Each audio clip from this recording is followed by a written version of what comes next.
We will hear argument first this morning in Case 21-1397, In Re Grand Jury. Mr. Levin. Mr. Chief Justice, and may it please the Court, the significant purpose test protects clients' ability to seek bona fide legal advice from lawyers in situations where legal and non-legal purposes can't be separated. The Ninth Circuit's primary purpose test denies the privilege to communications that have a legal purpose any time a court later finds that the non-legal purpose outweighs the legal purpose, even by a little bit. Taken seriously, that test requires parties and courts to disentangle competing purposes and to identify the single most important one. That is an inherently impossible exercise, and it creates the kind of uncertainty this Court warned against in Upjohn. And Upjohn is instructive for other reasons here, too. The investigation there obviously had business implications, but the Court focused on the legal purposes. The government argued there, as it does here, that the privilege was unnecessary for communications that would have been made anyways, and the Court rejected that. The government argued there, like it does here, the privilege would be too broad. The Court rejected the government's control group test because it was unpredictable and frustrated full and frank communications. And just like in Upjohn, reversing here will not open the door to misuse of the privilege. Underlying facts are never privileged. If one part of a document has legal communications and a different part non-legal, redactions are used. The proponent of the privilege still has the burden to meet all of the elements. And ordinary doctrines like crime fraud create additional guardrails. This Court should reverse the Ninth Circuit and adopt the significant purpose test, and I'd welcome the Court's questions. If you have a purpose that is admittedly significant, but also admittedly subsidiary, then how would you handle that? How would you analyze that? From our perspective, that would be a privileged communication. And the reason for that is there is a legal purpose, an admittedly legal purpose to the communication. Were you to say, even if it were undisputed, the bigger purpose is non-legal and still take away the privilege, you still wouldn't be protecting that legal communication. Now, if they're separate, if one is over here in this part of a document and the other is over here, you can redact and just disclose the non-legal. So how subsidiary would it have to be in order not to meet your test? It has to be a bona fide legal purpose. It has to be real and legitimate. We think that's the easiest way. I don't think that's the point I'm after. It could be legitimate, but a very minor subsidiary point. But to you, it could be significant. So would you tease that out a bit, how you would analyze that under your test? Sure. Under our test, the proponent would have to show that there was a bona fide, that is a legitimate legal purpose to the communication. If they could show that, how the degree of significance, whether it was 25% legal, 33% legal, 42% legal, wouldn't matter. The point is, once you get over the threshold of it is a real and legitimate legal purpose, the privilege should attach. Can I ask a clarifying question about the difference between your opening brief and your reply brief on that, going to Justice Thomas's question? Maybe not difference, but clarification in your reply brief. Significant, as you're understanding it, is not about the size or the amount of the legal purpose, but rather is about, as I understand your reply brief, whether the legal purpose is legitimate, genuine, bona fide. Is that correct? That's correct, Your Honor. Well, I mean, bona fide means good faith, right? I mean, let's say you've got 5 different legal arguments, 1, 2, 3, 4. 5 is bona fide. It's in good faith. Maybe it'll work. Maybe it won't. Is that a document privileged in that situation? It is privileged unless you can separate out the non-legal. It is privileged. And the reason for that is it's too hard ex ante to require people to make a judgment about how important, what is the relative importance of the legal and non-legal considerations here. Take the settlement context like the D.C. Circuit talked about in Boehringer. You have someone who cares about the business reasons for settlement, how much it's going to cost, all of those things, and the legal reasons, which is liability, risk, potential damages, and so forth. You don't necessarily know which is going to be more important. So long as there is a bona fide, legitimate legal reason, the privilege should attach if the legal and non-legal are mixed up together. Well, I know, but but you can affect how that determination is going to be made, I guess, by throwing in every reason you can. Should I put, your client says, should I put in this amount or that amount? And you go through analysis, well, maybe this, maybe that, and then, just even if you've only got a 10% chance of prevailing, it could still be bona fide. And does that cover does that change the communication from sort of an accounting one to a legal one? So long as it's bona fide, then our answer is yes. And part of it is, imagine a scenario where it wasn't that way. Well, okay, I don't mean to interrupt, but just want to make sure we're using the same terms. By bona fide, you mean something that a lawyer would actually think. It's not just making it up. Just sort of, lawyers make arguments that they think have a 10% chance of prevailing, and it doesn't mean they're in bad faith. It just means it's a stretch. A long shot. It has to be legitimate or bona fide to guard against pretext. Everybody agrees you can't just copy a lawyer on a communication. You can't just have a lawyer sit in the corner of a meeting and say the whole thing's privileged. That's what it's really guarding against. Can I ask you, what level are we doing this at? I mean, I didn't understand us to be talking about entire documents. I thought the court was going through and looking at particular communications, almost like the segregability requirement in the FOIA context. Am I wrong about that?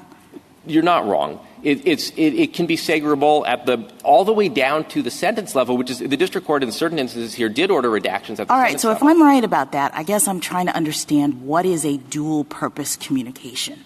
Because if you were in a document and you're going sentence by sentence or line by line trying to assess, is it legal, is it non-legal, you're doing that exercise, and you seem to admit that there are going to be some that are clearly in one bucket or the other. So are you just talking about the sentences or the paragraphs in which it's kind of hard to tell, is it legal or non-legal? And if that's the world of dual-purpose communication, why is it that when we're in that ambiguous circumstance, it should essentially automatically be deemed legal? So that is the world in the sense of, now, it might be at the sentence level, it might be at the document level. It's very hard to prophylactically say it's always going to be at this level or another. But someone goes in and asks a lawyer, should I fight for the house in the divorce? There's property, there's legal part of that, and there's probably emotional and personal parts of that, and it's tied together. So you can have situations where it's very hard to disentangle, if not impossible to disentangle. But I mean, you're in the document, you're looking, there's a paragraph that describes the house, and it's all factual, and would you agree that that would not be privileged because it's just the facts? Well, no? Not necessarily. It really depends on the context, because if the purpose of describing the house is to inform the lawyer so that they have the facts in order to bring a legal judgment about is it marital property, is it not, when did you buy it? That would be really important. Is that really how we ordinarily do attorney-client privilege? I thought even parts of an attorney's memo that had factual information aren't covered by the privilege. Well, the underlying facts are never privileged. That is, you can always get those. But the communication of those facts, that's right out of Upjohn. So when they went and interviewed employees at Upjohn, the communication of information to the lawyers was privileged. The government, of course, could go out and interview the same people and get the same information. What they couldn't get is the communication between client and lawyer if that communication was for the purpose of the lawyer then rendering legal advice. So it does sometimes the transmission of facts by client to lawyer is privileged. That's a very typical situation. You're saying the amount doesn't matter. So we have this memo. It's about the divorce. And, 90% of it is the description of the background facts, and we have a sentence, the lawyer says X. You're saying that because the whole thing was created for the purpose of legal advice, it's covered under your view? If the proponent can meet that burden, then yes. And the problem is if you tip the other way, you say, no, it's got to be 51% legal. It's got to be primary. It's got to be the single biggest. A conscientious lawyer, when you get into these mixed purposes, is going to have to advise a client. We are now in a world in which we're talking about legal and non-legal. I need to advise you. A court might later say this is not the primary purpose, and therefore it might not be privileged. So it's going to create a chill on that communication, because a lawyer who takes the test seriously is going to need to say to her client, I can't be confident here that this is going to be privileged in the confidential communication. Counsel, I have a slightly different problem. As I understand the situation currently, the vast majority of states use the primary purpose test. you are asking us to change their common law test, I assume, just for purposes of federal law, because the Federal Rule of Evidence 501 tells us that in any civil case, state law governs privilege regarding a claim or defense for which state law supplies the rule of decision. So how is this going to work? In federal court, we're going to say you apply this significant test, and in state cases you apply the primary test?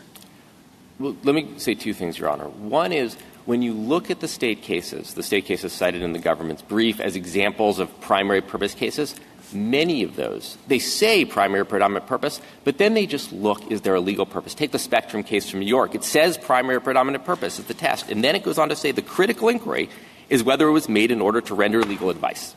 And but that's the point that Justice Thomas raised, which is, how do you know that?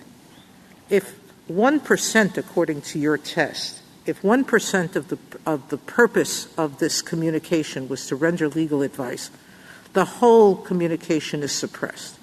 That's what you're saying to me. There's no percentage to significant. I'm saying it needs to be bona fide or legitimate. So I'm trying to move away from 51. Well, but I mean, 1% can be.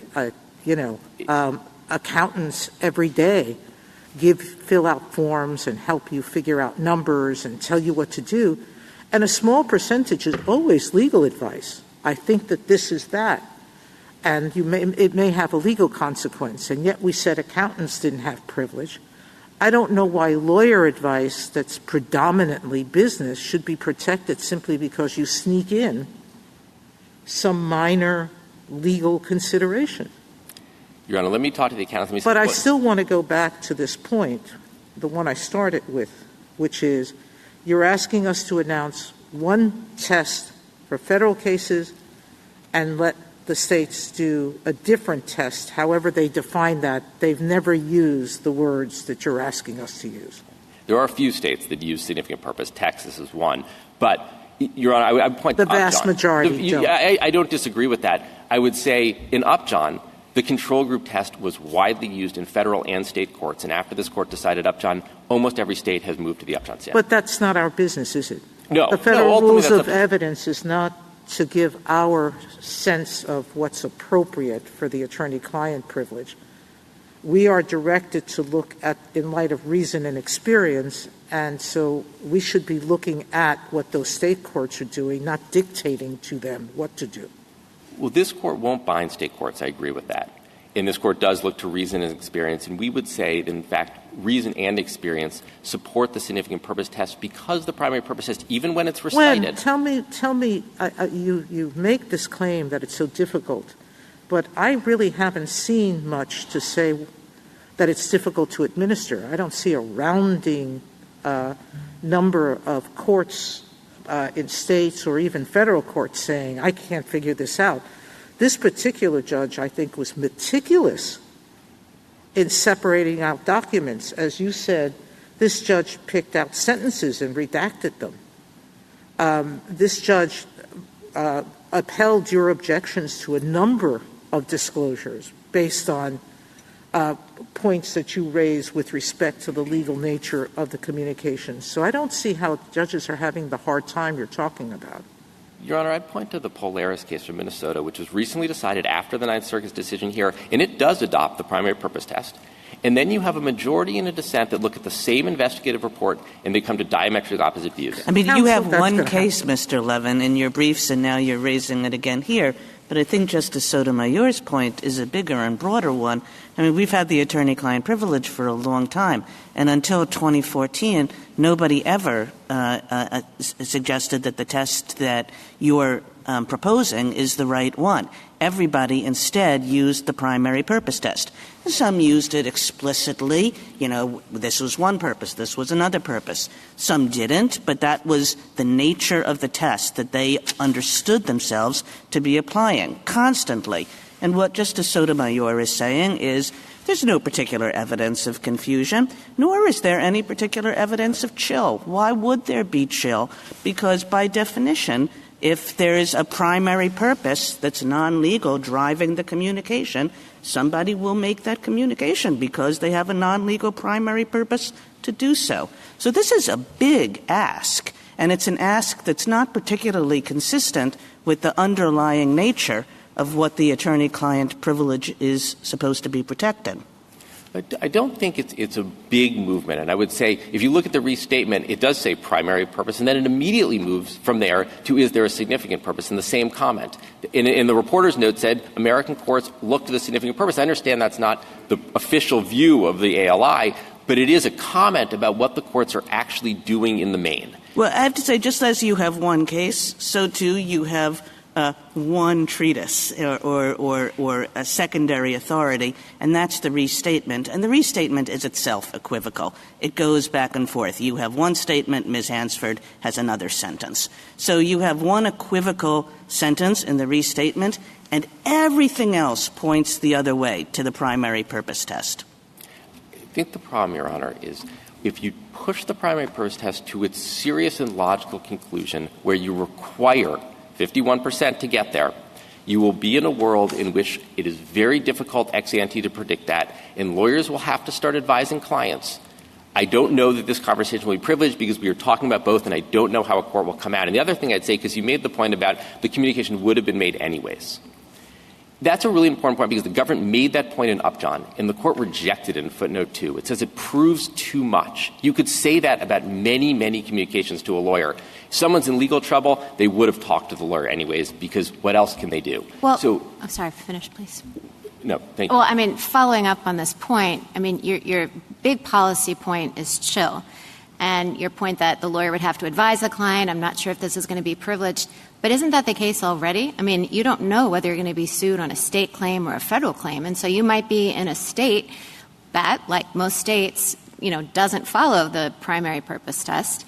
And so that conversation, you could wind up in a situation where that conversation is privileged maybe in one jurisdiction, but not another, if you win. It's certainly theoretically possible you could have a situation where you have a different rule under state and federal law, and that certainly could happen. I don't think that's a reason to not try to come up with the best and most operable and predictable rule. But why wouldn't that chill the communication? Because it's not going to be privileged, say, if someone asserts a state law claim against the client. I'd say that most of the states, and certainly true of the states that the government cites in its brief, when you look at their case law, they may say primary predominant, but then they focus in on is there a legal purpose or not. So that is, when they apply it, they're applying it the way we say it ought to be applied, which is you go back to the Wigmore test. You ask the basic questions. Are you talking to a lawyer who's acting as a lawyer? Are you communicating for the purpose of legal advice? And if you can meet those thresholds in a legitimate way, it's not pretextual, then you get the privilege. And that is, I'd submit, the way most of the states have actually been applying it. But if they're actually doing it, then it isn't a big change. You can't have it both ways. You just said, I think this is going to make a difference, and now you're saying, no, it's not, because they're already doing it in the way that we're asking you to adopt. Your Honor, I think it's going to make a difference because now we're here. That is, were this court to say, no, we are serious, primary purpose, 51%, that would send a message across federal courts, and I would say state courts too, because they obviously would pay attention.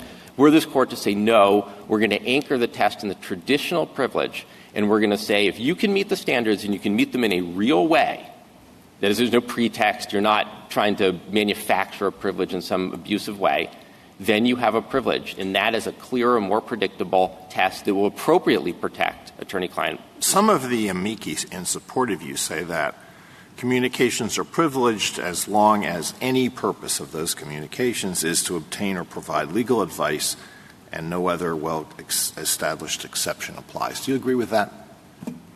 I agree as long as it's legitimate and meaningful. That is, if it is really a facade, no, then I don't agree with that. It has to be a legitimate, bona fide legal purpose. Do you think there's a difference between something being significant and something being done not in good faith, not bona fide? Yes, I think those are the So it's a change. You've changed your position. You're not really arguing for a significant purpose. You're arguing for any legitimate purpose. No, I don't think. I think that's. I mean, I guess I would say is I don't think that's how I read our position as saying if it's legitimate and bona fide, it would qualify as significant. I understand the court could say, no, there's some higher quantum, and I think we'd still win under that, some higher quantum but less than 51%. So I think we would still win, and some of the documents in this case would be privileged under that approach. I think the problem with a quantum approach is then you still get into this, well, if we hit the quantum, if we hit a third, if we hit 25%, whatever it might be. Can you provide an example or two of an insignificant privilege? I'm sorry, an insignificant purpose? Sure. You call a lawyer to sit in a meeting, to sit in the corner while you talk about business, because hypothetically, maybe the lawyer will spot something and say something. That, I would say, is pretextual. You copy a lawyer on a communication, or maybe you copy them. Why is that pretextual? I mean, actually, you sometimes want a lawyer just to sit in and issue spot and see if he'll come up with anything. You want a lawyer on your email chain just to see if the lawyer spots anything that you're not spotting about how the law relates to a particular course of conduct. So, that seems to me legitimate. It will also basically immunize every communication that a business has. No, Your Honor. I think courts are actually quite good at separating out real from non-real. This comes up all the time when people review documents, when people look at privilege logs, that just CCing the legal department is not enough, even if hypothetically a lawyer might pipe up. I mean, you still have to meet your burden. You have the burden. The proponent has the burden to convince a judge, no, that there was some real legal purpose going on. In courts, I think— But there is a real legal purpose. The real legal purpose is to make sure that the lawyer knows everything that we're doing and raise objections if and when appropriate. So that's a real legal purpose. But, in the meantime, we're discussing 1,000 things relating to our business activities.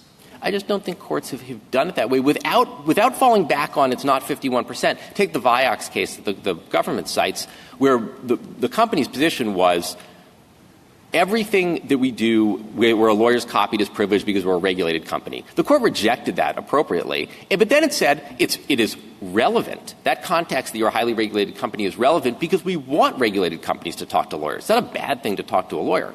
We want the regulated company to talk to the lawyer so they can get advice about how to comply with the law. I mean, that is fundamentally what the privilege is about. We want to encourage people to have open and full communications with lawyers so that we can encourage compliance. And if you set a bar at you've got to get to 51%, that will discourage that kind of communication, and it will lead to less compliance. I think you're trying to have it both ways. Significance concerns importance. It's a lot lower perhaps than primary, but it does involve a certain quantum of importance. Well, like I said, Your Honor, I do think we would win under were you to say it has to be more than just legitimate, it has to be important, because I think some of the documents take the one where they're talking about a reasonable cause statement. I think that would qualify as important. I think we would still win. I do think the more predictable test and the one that's easier to implement, even if a little bit broader at the margins, is to say it has to be meaningful and legitimate. I think that is— Why is that simpler? I seem to think that what you're having a problem with is the preponderance of the evidence standard. Is it 51% versus 49% or the 50-50 situation? But I see very few courts, and you seem to be saying this, think that if something has almost equal importance, that they're treating it as 50-50. I seem to be seeing that if it's a very significant purpose, that they're finding it's a primary purpose. I guess what I'd say is, as I said before, we would win under significant means important. Where we think the problem is to say, no, you've got to find the single primary purpose. That means we got to rank them and we got to find the biggest. That is what the Ninth Circuit said, and it's how district courts in the Ninth Circuit have applied it. And we think that is where the test falls down. And I would say the preponderance standard, it is, of course, everyone understands what it is, 51%. It's very hard to predict. This is why lawyers don't often predict to clients, we're going to win at trial. It's very hard to predict whether something will preponderate or not in the mind of a fact finder later. It's a very difficult prediction to make.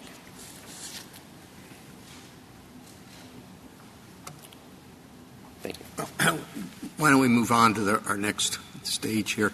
How would you handle a case where an accountant sits down and goes through it. It's a very complicated form. And the accountant says, I want to have a lawyer look at this. And they bring in lawyer X, and lawyer X says, I am the world's expert in this area. I've been doing this for 40 years. In my view, this is all very good, except these three items, they're kind of iffy. I think you should probably not make those. Everything else is good. Here you go. Sends a bill for $200,000. And in that case, is that accessible because it's looking at the actual numbers and participating in the preparation of the form? Is the entire thing privileged, or can the prosecutors get that communication? Well, I think that's privileged, Your Honor. The way you lay it out, that sounds like the lawyer is evaluating what do the tax rules and regulations require and is making legal judgments about them. To me, that's clearly privileged. When you say, as the Ninth Circuit did in this case, communications with a lawyer solely for the purposes of return preparation, we would say that is when you're communicating about here is the information that you're going to transcribe onto the form. It's much more mechanical. If the lawyer is bringing their legal judgment to bear on what the rules and regulations are, tax should be no different than anywhere else. Those are quintessentially legal judgments. They're bringing their training and experience to bear. That's how the restatement comes at the question. Are you using a lawyer as a lawyer if they're bringing their experience and their training to bear on the issue and talking about your legal obligations? Thank you. Justice Thomas? Just one brief question. Is there any non-trivial role that a lawyer plays in the example the Chief gave that doesn't meet your test? The only one would be if they said, okay, we're going to make changes to the form, and I'm going to have the lawyer do it. So send the lawyer this additional data that has to go on a worksheet that's going to get sent to the IRS. So that would be mechanical tax prep. But I think in the main, if the lawyer is making legal judgments using their legal training experience, it's privileged. Justice Alito, any further? It's not significant then. It's any purpose, any legal purpose. I think it's any bona fide, meaningful legal purpose. Justice Kagan? I'm wondering if you would just comment on, the ancient legal principle of if it ain't broke, don't fix it.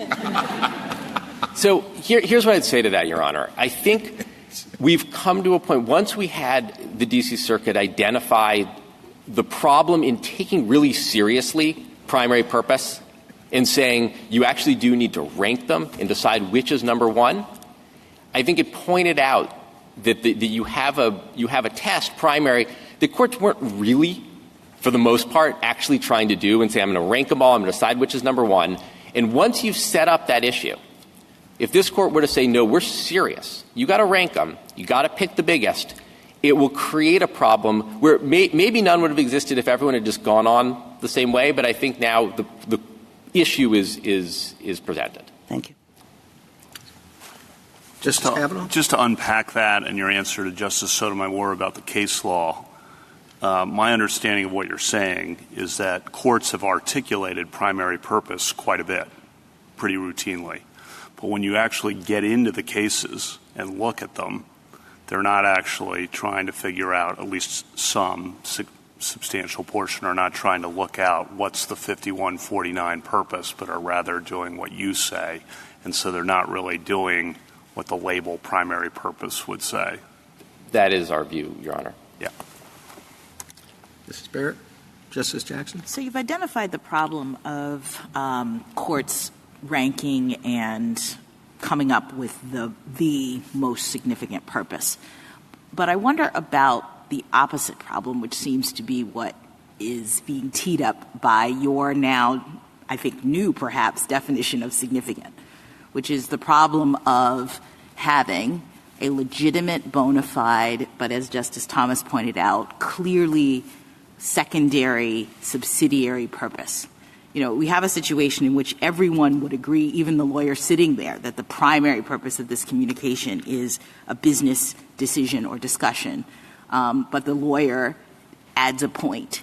And you say, as long as it's a legitimate point, that is good enough to require that the entire thing be privileged. And I guess I see that as problematic. Why shouldn't I worry that using your test now, we are going from one extreme to the other? I don't think I don't think that's going to happen. A couple of reasons. One is, just look at this case. There were 1,600 documents or so were produced without any privilege objection. We're arguing about less than 50 as dual purpose. It's not going to just... Yeah, but you're arguing against the backdrop of this test. What I'm worried about is changing it. Yes, in the new world, you wouldn't be arguing. You wouldn't be arguing because you would win them all, because you would say, I have a lawyer there, and that's all the court had to care about. And that's what I'm concerned about. Well, we took the position in this court that in the lower courts that the significant purpose test applies. And I think there are still, as I started with, there are many other guardrails that prevent that kind of abuse, that kind of using lawyers as a pretext. The traditional test actually requires a showing by the proponent. Are you talking to the lawyer as a lawyer? Are you talking for a legal purpose? If you're trying to engage in tax fraud, there is a crime fraud exception. There are Not lots a fraud. I'm talking to the lawyer legitimately. He only has, though, a very minor thing to say about this. We're sitting here for 5 hours, and I turn to the lawyer for 15 minutes and ask him a question. I think those 15 minutes are going to be a privileged conversation. It may well be Would the whole thing be, or just the 15 minutes? No, probably the 15 minutes. And if I understand what you're saying right, I think we're not saying that you can't, if you can separate legal and non-legal, which sometimes you can, then of course you should disclose the non-legal and withhold the legal. So I don't think you're allowing a situation where you can bring in a lawyer in a pretextual way or in a small way at the end, at the beginning, and create a privilege that will sweep across everything. I just don't think that's the case. Courts are already quite good at policing that. What you're saying is fine, we narrow in to the 15 minutes of the lawyer talking as a part of this discussion. That the lawyer's also communicating business information in his 15 minutes. Right now, it seems as though the test would require the court to figure out in that 15 minutes what was really the primary thrust of the communication. That's what the primary purpose. And I don't know that it's like 51%. The court is not doing math. They're just sort of looking at the 15 minutes in which it could go either way and making a judgment, which is what courts do, as to what is sort of the primary thing happening here. I think your test would say, don't do that. As long as the lawyer was talking in that 15 minutes, it should be covered as privileged. Right. I mean, go back to the settlement context. The lawyer's talking, and you're talking about what are the potential damages, obviously legal, but also the benefits to the business of the certainty of having litigation behind it. Maybe you want to sell the business and not having the litigation overhang. All of these considerations, lawyers who talk to clients about settlement, those are mixed up all the time. And the idea that you're then going to have to say to the client, well, it sounds like this is kind of a lot of business. This may not be a privileged communication. If there's a real legal purpose in those 15 minutes, you shouldn't be in the business of trying to figure out, okay, how do we rank them? Which is going to be bigger? It's going to create more problems than it solves. Much better to go with the real legal purpose. Thank you, counsel. Thank you.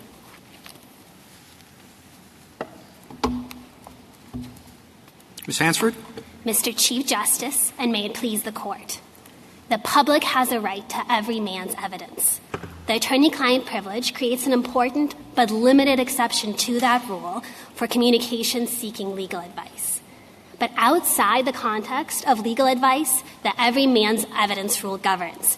Employees send emails with trial data showing that a drug caused a serious side effect during trial, or evidence that a new design for a car will sharply increase the rate of failure for the car's brakes. Sensitive business conversations with engineers and technical advisors and sales staff have to happen. And when they do, they can be critical evidence in subsequent court proceedings. All agree that such information is not and should not be privileged. But where a client combines a business communication with a request for legal advice or just the presence of an attorney to spot issues, as Justice Kagan indicated, courts need a test to see if the communication is more the kind that is seeking legal advice or more the kind that doesn't need the protection of the privilege. And reason and experience points to the primary purpose test, which has been used, as the discussion this morning indicates, for decades by a huge body of state and federal cases and has been endorsed by commentators from Wigmore to Rice. And I think that body of evidence powerfully rebuts petitioner's assertion that it's too hard to apply the primary purpose test, is what courts have been doing. Instead, petitioner introduces a so-called freestanding significant purpose test, which in its reply brief and again repeatedly this morning, petitioner acknowledges is merely a bona fide legal purpose test. Any non-pretextual legal purpose, no matter how minor, will do. That approach would vastly expand attorney-client privilege to communications that are currently available to grand juries and to the courts. Most directly relevant here, it would create an accountant-client privilege whenever a taxpayer can afford to hire an attorney to prepare his taxes, as I think the exchange with the Chief Justice indicates. And courts across the country have appropriately rejected any rule that allows a well-heeled taxpayer to buy their way into a privilege.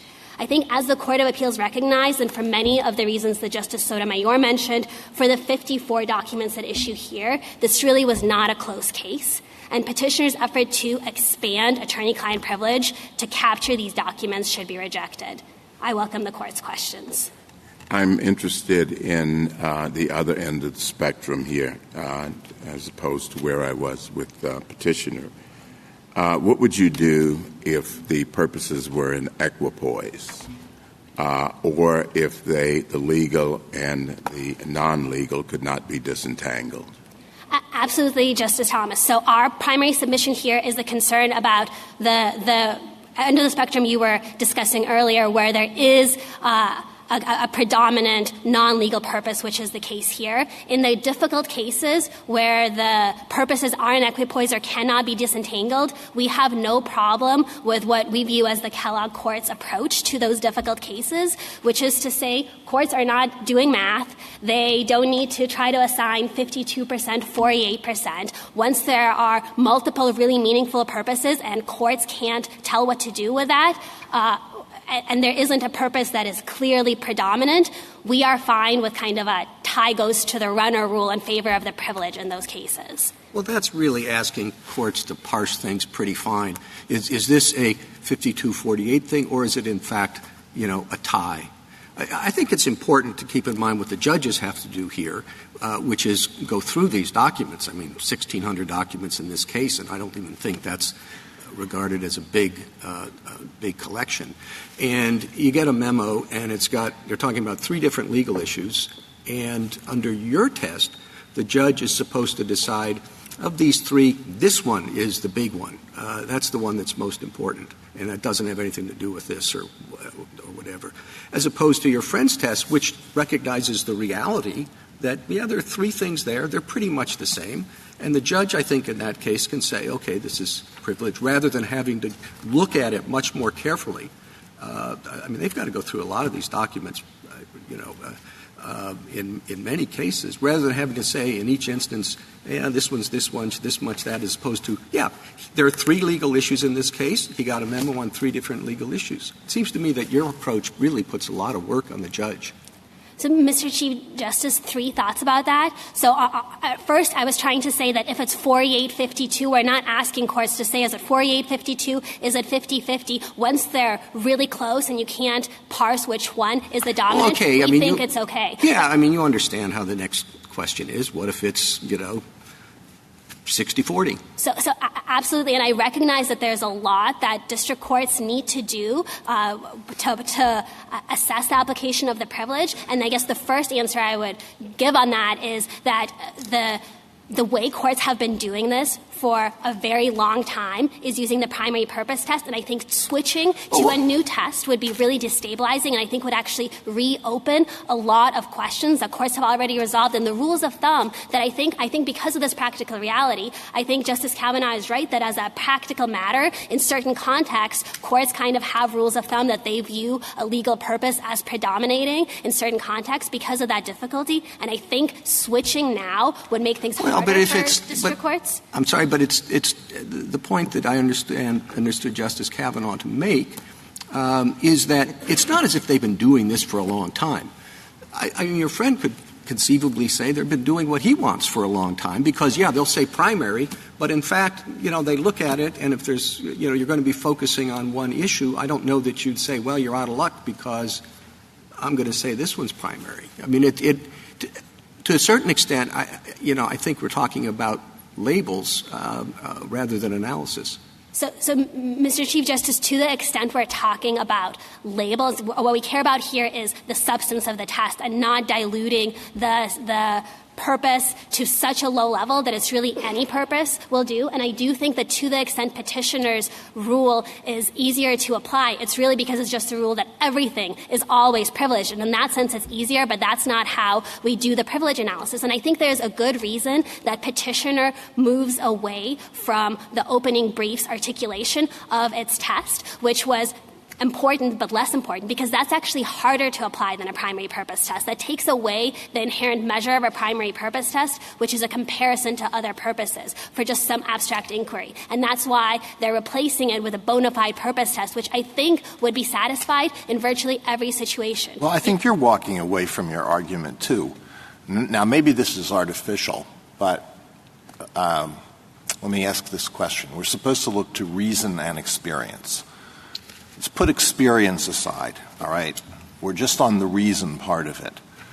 If you say primary purpose and you really mean it, then in the 5149 case, you have to say that that is not privileged, right? I think if there is a portion of a communication and you can say, yes, the predominant purpose was not legal advice, that is not privileged. That's correct. Okay. You think that's easy to administer? Well, I think that what makes it easier to administer is that courts don't think of it that way. So take a look at this. Well, then that's not the real test. Then that's not really what you're arguing for. I think it is the real test, because if you look at what the court did in this case, it was very easy for the court to say. No, but don't tell me about this case and the facts of this case. I want to know what the test is. What's wrong with saying if there's an important legal purpose, then it's privileged? I think that's a very difficult thing for courts to test. Importance, what level of importance? Important as compared to what? I think there's, and as I was saying, I think there's a reason petitioner rejects that. But I think the other point I would say is we're setting experience aside, but experience is critical here. If you change it to that test, it would be very destabilizing. Courts have been doing this test for years. I think if you actually look at the cases we cite, virtually every case actually does apply the primary purpose test. They don't necessarily say, here purpose is A, B, C, let us weigh them. But they say, this is the primary purpose test. They look at the content of the communication, at who it's sent to, and the context, and they make a finding specifically. In the Spectrum case, in the Harrington case, in the Dole Food case, in the Spalding Sports Worldwide case, these are all cases that petitioner cites as not truly applying the primary purpose, but they do. And they remand to the lower courts to the extent that hasn't been done. I'm sorry. Please finish up. I'm done. Tell me what I'm missing here. All right. I had read the briefs. I thought petitioner was arguing for a significant purpose test or a primary. There are variations on that. But perhaps a percentage less than 50. Now I learn the petitioner wants any legitimate purpose. Okay. Got it. Then you get up. I thought you were going to argue for a primary purpose test because that's what the brief said. Instead, now I hear a significant purpose. 60-40 might do. The 40% could be good enough in response to the Chief Justice. So can we all agree it's significant purpose? What am I missing? No, Justice Gorsuch. I do think the area of disagreement in the terminology may be fairly narrow. And what is the disagreement? I mean, if 60-40 is good enough for the government, that would seem to be not a primary, but everyone agrees 40 is not primary. But it's significant. I think the key is when there is a purpose that can be identified to be subsidiary, a legal purpose that can be identified to be subsidiary, or a non-legal purpose that can be identified to be predominant, those communications should not be protected. Well, and I will tell you what we're worried about. Well, the 60-40, just help me out with this, okay? Because I'm just struggling. I'll be honest, I'm struggling this morning. 60-40 you say is good enough. That's primary. 40% is primary. That's not primary, counsel, right? Legal. But it's significant. So, Justice Gorsuch, perhaps my mistake was attaching percentages to this. Well, that's not your mistake. That's what we did that to you. I was trying to make the point that judges don't do math. I was trying to agree with Justice Jackson. That's not how district courts are actually. Well, but sometimes they do. I mean, we all remember cases where the judge says, "There's a lot of illegal here," but it's not the primary. We've all faced those cases, but you just conceded in that case that does exist in the world. That would be okay. That would be privileged in 40% the court thinks, or something like that. I think that in a case where a district court can identify a primary purpose that's not legal, that document is not privileged. So are you now retracting that concession to the Chief Justice? I did not intend to make that concession. Okay, so it has to be 51%. No. It's not. No. I am really confused now. Because but thank you. At least I understand the source of the confusion. Is it the point? I just wanted to follow up on that so I can understand what you're trying to say in retracting or clarifying what we thought was a concession. Is what you're saying that if a district judge actually decided it was 60-40, then he would have to say that it's not a primary purpose, but that district judges are not required to make those kind of fine-grained calls and put a number on it, that there's a range of discretion, and if a district judge thinks it's a primary purpose, that the legal advice was the primary purpose, well, then it's privileged, but we're not going to require that kind of explanation in order to affirm the district judge. That's exactly right, Justice Barrett. I think we should not let the cases where it might be really hard for a district court to find a primary purpose to drive what the test should be. But I think also stepping back. Before you step back, but those cases where it's really hard, was your term, are a lot of cases where it's impossible to disentangle the two purposes.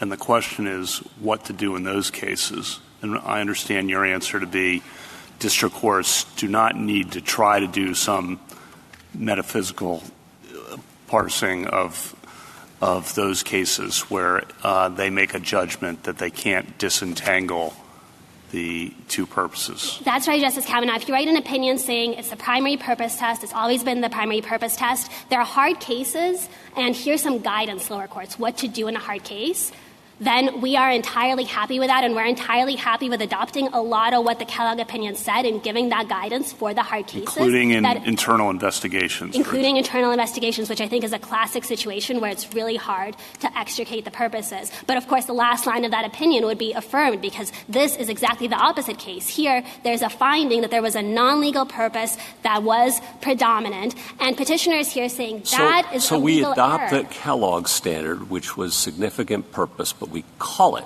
primary purpose? No. No, Justice Kavanaugh. You adopt the primary purpose test for you keep and so one point is I do think the label matters because of the stability of the law, and I think as a practical matter this is what courts have been doing. When they can identify a primary purpose, which sometimes is easy, sometimes is hard, but they do it in either of those situations. When they identify a primary purpose, that is the answer. When they are stuck because, for instance, it's an internal investigation and how do you conceptually disentangle the two purposes, I think what the reporter's note indicates is as a practical matter, they say, look, once there's a really meaningful legal purpose that's comparable to another, we think that's predominant. We have no problem with that solution. Counsel, but I guess does that make this case not those 454 documents? But they could go back and argue that the court has to look at all 1,000 of them. Because if we say what you're saying, then I don't know why we say that if it's clearly predominant, it's okay, because he's saying if there's any purpose, if it's significant, it makes it 50-50. That's what he's saying. He's defining significant not as those close cases. He's defining it as any percentage of legitimate reason. And him being your adversary, I'm sorry, and I don't mean to be disrespectful. Justice Sotomayor, we disagree with the petitioner about that. We think that there are cases where you can identify that there's a primary non-legal purpose. Tax return preparation, questions that are about... Well, in fact, most of the 54 documents, as I've gone through them, or I had my clerk go through them and categorize them for me, all of them were communications with the accountant, weren't they?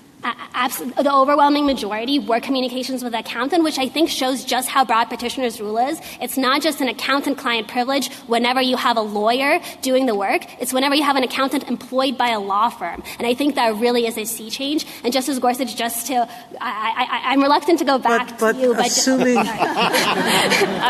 But assuming we do what you do, I'm right that they could go back and say that it's not just these 54 documents, it's all thousands that the court looked at.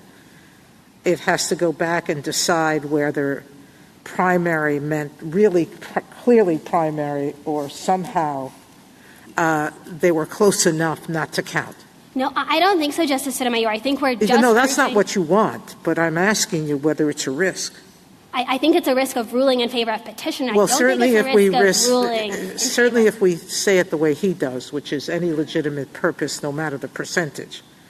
But even if we take your situation, how would we get around not reopening the thousands of cases? So what we're arguing for here is the primary purpose test, the way it's been applied by decades, the way it's been articulated for decades, exactly the way it was applied by the district court here, which I think did a very careful job, particularly with the redactions. We're just saying, and the district court did not ever say, I'm stuck, these purposes, I can't separate them, they're really comparable, and so I think the legal purpose is significant. It's only that last I'm stuck portion where we're okay with the court offering a solution or offering guidance for that hard case. And do we have a sense of how often that happens? I mean, I know part of Justice Kavanaugh's question was there are a lot of those cases. I just don't know that that's true. It seems to me that district courts are not doing math. They have a lot of experience not only in this area but in other document-related, privilege-related contexts where they make a judgment call, as judges do, about what this particular communication relates to, what its point was, what its purpose is.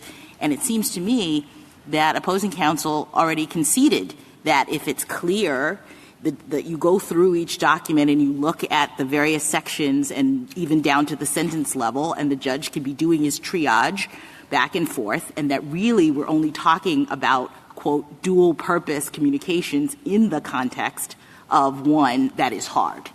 I agree, Justice Jackson. I think that there really are not a lot of decisions that explicitly grapple with this issue, and I think it's because as a descriptive matter, what courts have been doing in situations where you're really down and you really can't tell the difference between the two is doing a tie goes for the runner in favor of the legal purpose, in the sense that we think, look, when you're really motivated by the fact that you have to do an internal investigation, but you also are really motivated by the fact that you want legal advice about these potential legal payments, we think that in reality what's motivating you more is the interest in getting legal advice. I think that's... There are a lot of internal investigations, correct?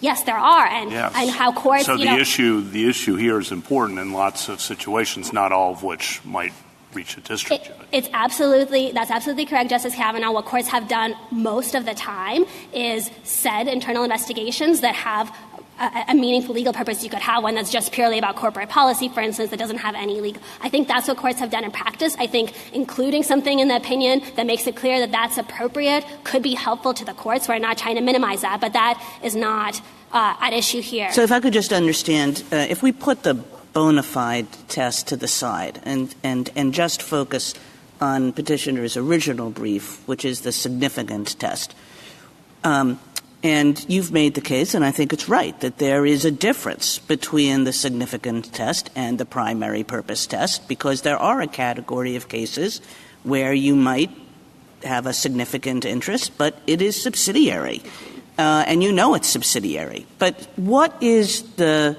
danger of going to the significant test and making all of those communications privileged? Absolutely, Justice Kagan, and I think that's critical. What we're really worried about is the fact that most business communications in many, if not all industries, have one eye on legal implications.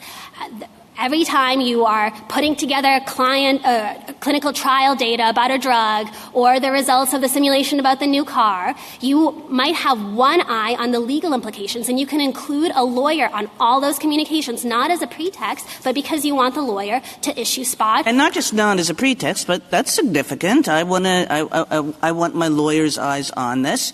I'm not sure if it's just significance. I don't know what significance exactly means, which is what the court said in Upjohn. It wasn't sure what substantial meant, and so to here.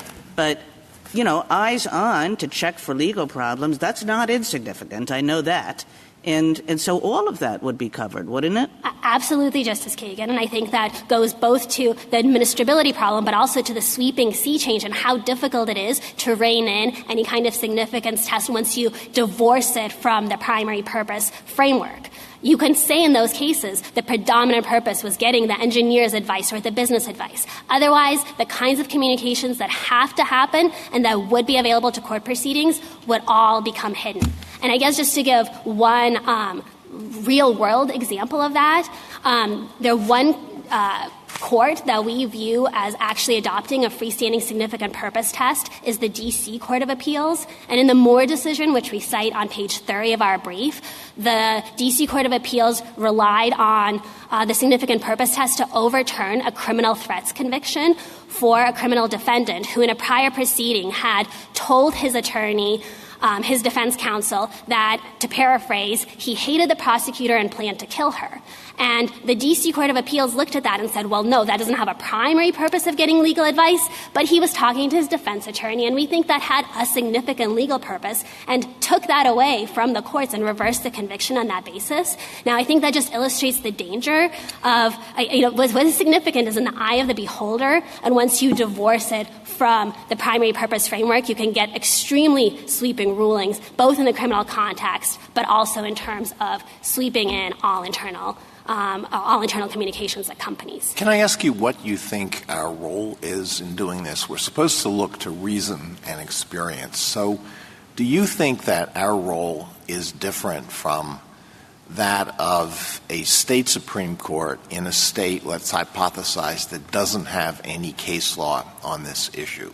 So that state Supreme Court would look to reason, and it would also look to experience in the rules that were adopted in other states, but it wouldn't be bound by those rules, and it wouldn't be required to tally up how many adopted one test and how many adopted the other test. Do you think that is our role, or do you think it's something different? I think that's correct, Justice Alito. I don't think there's some sort of stare decisis effect here to the body of case law such that you are bound to retain the primary purpose test. We just think there's really good reason to do so based on first principles and based on the weight of that authority and the destabilizing effect of deviating from authority. Well, what if we thought that reason and experience pointed in different directions? I think that I think it would be up to you what to do in that circumstance. I don't think you're bound. But I think experience should carry a little bit more weight because I think it's very easy to go down rabbit holes and think about this in an abstract way. But the reality is courts have been doing this for a very long time. And I think you can, in theory, come up with tests that sound good but might be really hard to operationalize. And the fact that courts have been doing it a certain way, that there really isn't a problem, as Justice Kagan pointed out, petitioner points to one case that had a dissent as evidence of the widespread problem. I think that's extremely different than the situation in Upjohn. And so I think that, if you think they go in both directions, I would hope you give more weight to experience. Can I ask you a question about the practicalities here of applying it? The burden is going to be on the person invoking the privilege. So if the person invoking the privilege comes forward and has to make a showing that it was the primary purpose, does that help us get away from the putting a percentage on it? Because then isn't the district court either buying the argument or not buying the argument? And that alleviates a little bit of this concern that we're talking about? I think that does help Justice Barrett. It is the proponent of the privilege's burden, and if they can't meet the burden because the district court is hopelessly confused, one reasonable approach in that case would be to deny the privilege because, of course, our basic default is the every man's evidence rule. But you said tie goes to the runner. It's true, and we're kind of cheating a little bit in favor of the privilege when we do that, and I think it's out of the recognition that there are just some contexts where it's not really the evidentiary problem, but there's a conceptual problem in separating those out. And so I don't think there are really decisions where the district court says, well, I can't tell, so tie goes to the privilege. That wouldn't be correct. But I think as a practical matter, the way district courts think about it is when we have these two purposes, they're kind of in equipoise. We think what really was driving it is the legal one. So do you think that in terms of what an opinion would look like if we rule in your favor, it might say something like, just to be clear, it is primary purpose, it's not significant purpose. We're not going to say really anything about what it means because we're just going to let courts continue to do what they do. Because we can't really say tie goes to the runner, right, when the burden is on the person invoking the privilege. We can't get into this whole put a percentage on it for the reasons that we've already talked about. So maybe it's best to say nothing? Is that the government's position? I don't think there's a problem in the lower court case law, so I think the court could say nothing. I think the court could also say primary purpose when there is an identifiable primary purpose that has to be the right one. In situations where it's really close, as a practical matter, courts have sometimes viewed the legal purpose as predominating, the internal investigation context being the most salient example, and we do not intend to disturb that body of case law. I think it would be fine to say that too, but whether a long opinion or a short opinion in our favor, we don't have a very strong position on that. And I guess just to make one last point, whether to intertwine a request for business and legal advice is often in the client's control. And I think that any more expansive test that allows even a little bit of legal purpose to privilege the whole communication would really create an incentive for clients. It's not always an option clients have, but would really create an incentive where possible to combine those two requests, where I think everybody agrees that in an ideal world, clients would make their business communications and then they would send an email to the lawyers about the same issue, maybe in a little more detail because of the special legal considerations that are likely to be chilled they don't want raised anywhere else. And in an ideal world, I think we have those two emails. The legal one is withheld. The business one is produced. And I think the effect of petitioner's rule would be to take us out of that world the vast majority of the time, because why not intertwine if that's going to mean you automatically get privilege? Thank you, counsel. There are government attorneys also who give advice to actors in the field, whether it's an FBI agent, can I conduct this search or not? You write memos to lawyers, U.S. attorneys, telling them your view of the law. If Mr. Levin wants to see non-privileged aspects of those, can he? I think if they're non-privileged and there's no other, FOIA exemption or something that applies, yes. But I think that... So he could get a copy of your memo? No, because I think that would be I think there's a primary purpose of providing legal advice. And I think when you're looking, it gets a little bit confusing when you're looking at the client's communications to the attorney, which is most of what we've been talking about, versus the lawyer's communications back. Well, but what if there wasn't one primary purpose in your memo, but there were three? Here are 3 points, and the judge is going to pick which one he thinks is primary? Assuming you send it to the U.S. attorney, and the U.S. attorney gives it to the FBI agent, the FBI agent said, okay, I'm going to search Mr. Levin's client's files. Can he get the memo because the pertinent issue is significant but not primary? Where an attorney's purpose is primarily providing business advice, not legal advice, and it does not reflect any communications conveyed in confidence by the client in the interest of getting legal advice, that would be produced. I will say I don't write any memos like that. I think that situation comes up much more in a corporate setting where you have a vice president and a general counsel. But I think if you're hiring an attorney for a legal service, there's not really going to be anything to redact out of that. The government has a hierarchy, too. They don't call them presidents and vice presidents, but they call them directors and assistant directors. And when you're writing a memo about how to handle a particular case, I suspect it will have ongoing effect on how they do things. And in other words, is the government treated the same way that you want to treat Mr. Levin's clients? Yes, the government is treated the same way as private parties. The only caution I have is I think whether it's a private party or the government, when somebody is retained for a legal service or providing advice on a legal service, those memos generally are not parsed by the courts to say, well, this is the business implication of this legal position, because the whole purpose of every portion of that document is providing legal advice. It's only if the attorney says, by the way, not based on any information you gave me, but separately, I was looking at this, and here's a suggestion for how to run your business more efficiently. That portion could conceivably be taken out. Or how to enforce the law more efficiently. More efficiently. If it's a purely consideration of how to enforce the law more efficiently, yes, I don't think that attorney-client privilege would protect that portion. Justice Thomas? Justice Sotomayor? Just to follow up on Justice Barrett's question and to go back to something we discussed earlier, internal investigations, though, are something where you think the purposes are often intertwined, and thus it does not make sense in those circumstances for a district court to try to disaggregate. Is that accurate? That's right, Justice Kavanaugh. We think that is a general matter. I don't want to say that for not categorical. Every investigation, but I do think that in the classic situation that the court was considering in Kellogg, for example, absolutely we completely agree with the result in that case, that is a situation that should be privileged. Thank you. Justice Barrett? Justice Jackson? Thank you, counsel.